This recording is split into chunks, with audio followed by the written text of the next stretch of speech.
You already have 25% of your income ready for battle, but now you face the most silent and lethal enemy of all, the tax system. If you invest your money in the wrong account, you aren't building your freedom, you are financing someone else's. The government can take up to 50% of your gains if you don't know how to play by their own rules. But today, I'm going to show you how to open the escape tunnels that billionaires use to pay zero taxes legally. And stay until the end, because I'm going to reveal the second pillar of my rule, the 15% for stability, that shield that will prevent a simple run of bad luck from destroying years of progress. Because remember, in investing, the winner isn't the one who runs the fastest, but the one who never stops. Let's start in the engine room. For your money to truly grow, you need accounts with tax advantages. I am not a financial advisor, but I'm going to tell you what I have done for decades. If you are in the UK, look for an ISA. If you are in the US, the Roth IRA is your best friend. Why? Because you invest money you've already paid taxes on, and everything that money earns, every single cent of growth, is totally tax-free for the rest of your life. Even guys like Peter Thiel, the founder of PayPal, used these accounts to turn a few $1,000s into $5 billion without giving a single dollar to the taxman. If you aren't in these countries, don't worry, almost every nation has its own legal fiscal oasis for retirement or savings. Your first task today is to research which one is yours. Don't let today's laziness be the tax on tomorrow's poverty. Once you have the account, what do you buy? Don't try to guess the next Tesla or Bitcoin. That is gambling, not investing. The 1% uses a boring but foolproof strategy. The 3-fund portfolio.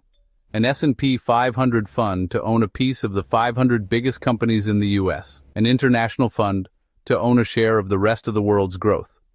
A bond fund. So when the market crashes, you have a cushion that keeps you standing. The key is not staring at charts all day. It's setting up an automatic transfer the day you get paid. If you never see the money in your bank account, you won't feel the temptation to spend it.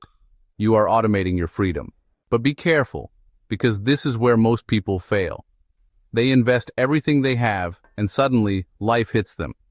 At 18, I made that mistake.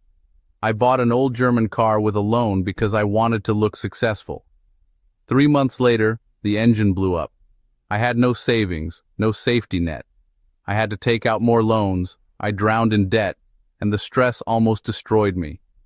That car didn't just break down, it stole a year of my life. That is why you need the second pillar, the 15% for stability.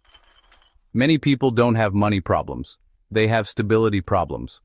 One medical bill or a home repair, and their entire investment plan crumbles because they are forced to sell their stocks when the market is down. That is financial suicide. Your goal is to build a stability fund that covers at least 5 months of your baseline living costs. Add up your rent, food, utilities, and transport. Then, multiply it by 5. That's your peace of mind number, right there. Now, this 15% has to follow 3 sacred rules.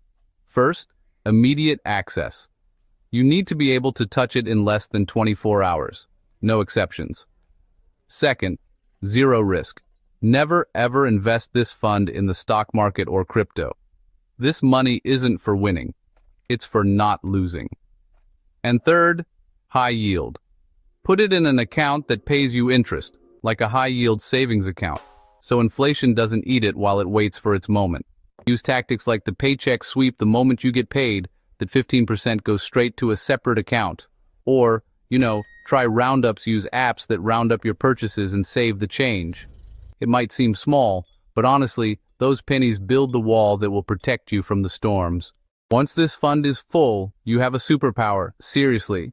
You can invest with an aggression that others just can't, because you know that no matter what happens, you are covered. But now that your growth and stability are in motion, the hardest question comes up. How do I control the remaining 50% without feeling like my life is miserable? How do I tell the difference between a real expense and a luxury that's stealing my future? In part 3, we're going to dive into the psychology of consumption, and I'll teach you the technique to enjoy your money today without sacrificing tomorrow. Click right here, because we are going to close the circle of your wealth.